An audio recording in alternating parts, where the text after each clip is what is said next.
बच्चों, आज मैं तुम्हें एक अनोखी कहानी सुनाने जा रहा हूँ, हमारे प्रिय साईं बाबा की और उनकी रहस्यमयी चक्की की। ये कोई साधारण चक्की नहीं थी, और ये कोई साधारण दिन भी नहीं था।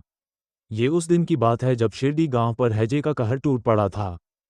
यह कोई कल्पना नहीं बच्चों, यह सच्ची घटना है जिसे स्वयं श्री हेमाड पंत ने श्री साईं सच्चरित्र में लिखा है।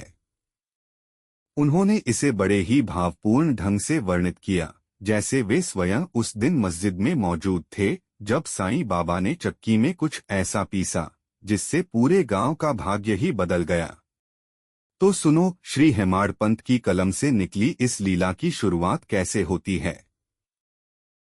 श्री गणेशाय नमः।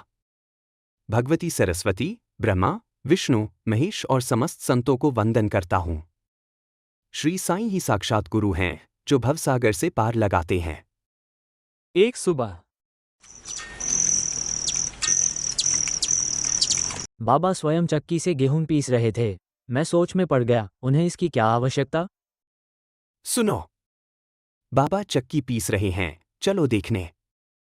सुनो, बाबा चक्की पीस रहे हैं, चलो देखने। और इस प्रकार पूरे गांव में जैसे कोई अदृश्य घंटी बज उठी।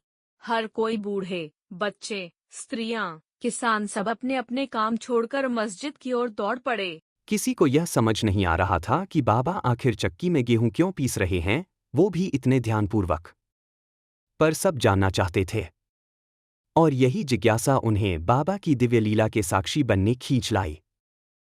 और तभी मस्जिद के भीतर हुआ एक ऐसा दृश्य जो आज भी शिरडी की स्मृति में जीवित है। 4 निडर स्त्रियां आस्था से भरी आंखों में दृढ़ संकल्प लिए धीरे धीरे आगे बढ़ी। उन्होंने साईं बाबा के हाथों से चक्की का मुठिया थाम लिया, जैसे किसी अनकही आज्ञा का पालन कर रही हों। एक क्षण के लिए बाबा चौंके, फिर हल्की झुंझलाहट उनके मुख पर आई। पर जैसे ही उन्होंने उन स्त्रियों की भक्ति से दमकती आंखों में झांका, उनका मुखमंडल मुस्कान से खिल उठा। यह अब मात्र गेहूं पीसने की क्रिया नहीं रही, यह बन चुकी थी भक्ति की चक्की, जिसमें भक्त और भगवान एक साथ संलग्न थे। ओम साई नमो नमः, श्री साई नमो नमः, जय जय साई नमो नमः। फिर जैसे ही चक्की का अंतिम चक्र पूरा हुआ, एक अद्भुत शांति छा गई। धूल के कणों में अब भी भक्ति की ऊर्जा तैर रही थी, जैसे कोई अदृश्य यज्ञ संपन्न हो गया हो। साईं बाबा अब तक मौन साधे धीरे धीरे सामने आए। उनके नेत्रों में न क्रोध था, न विस्मय, केवल एक गहरा दिव्य स्नेह। उन्होंने सबकी ओर देखा और फिर नजरें टिकाईं उस आटे पर जिसे वे स्वयं पीसना आरंभ करने वाले थे और जिसे अब इन भक्त महिलाओं ने पूर्ण कर दिया था। यह अब केवल आटा नहीं था, यह एक संकेत था, एक उपचार और एक आशीर्वाद। स्त्रियों के मन में विचार उठे, बाबा तो एक सन्यासी हैं, ना उनका कोई परिवार है, न घर द्वार, वे तो भिक्षा से अपना जीवन यापन करते हैं। तो फिर इस आटे का वे क्या करेंगे? शायद यह आटा वे स्वयं उपयोग में नहीं लाएंगे, बल्कि हम ही सबको बांट देंगे। यही सोचकर उन्होंने बिना देर किए आटे को 4 भागों में बांट लिया, जैसे कोई प्रसाद बांट रही हों।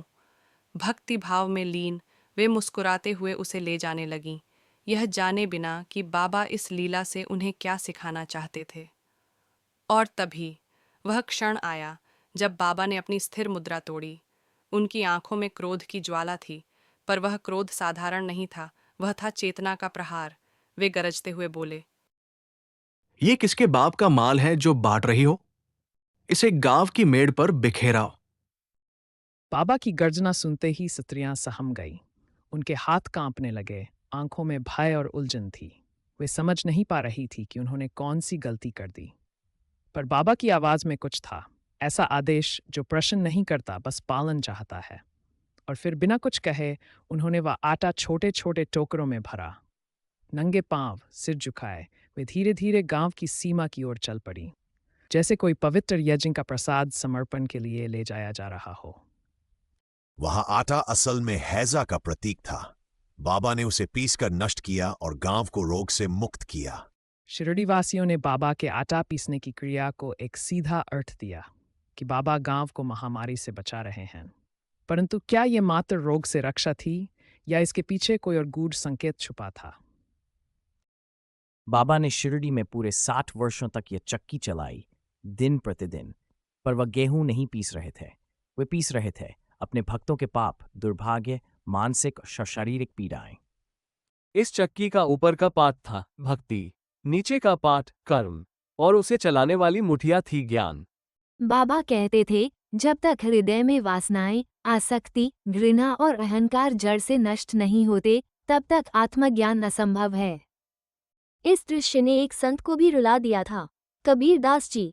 एक दिन वे एक स्त्री को चक्की पर अनाज पीसते देखकर बोले, मैं भी इस संसार की चक्की में पिस रहा हूँ। तब उनके गुरु ने कहा, घबराओ मत, इस चक्की के केंद्र में ज्ञान का दंड है, उसे थामे रहो। केवल केंद्र की ओर चलते रहो तो तुम इस संसार की चक्की से बच जाओगे।